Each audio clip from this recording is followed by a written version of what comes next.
problema sa batasan is may mga naiipong tubig na pinamumugaran ng mga lamok. Ang mga ginagawa ko na sa search and destroy, yung pong mga gulong na nasa bubong na pinakamaan ng tubig dahil so yung mga itinatanggal namin lahat.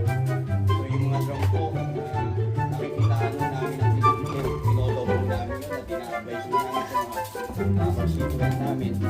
Susi sa pagsugpo sa dali ang malinis sa paligid at protektadong katawan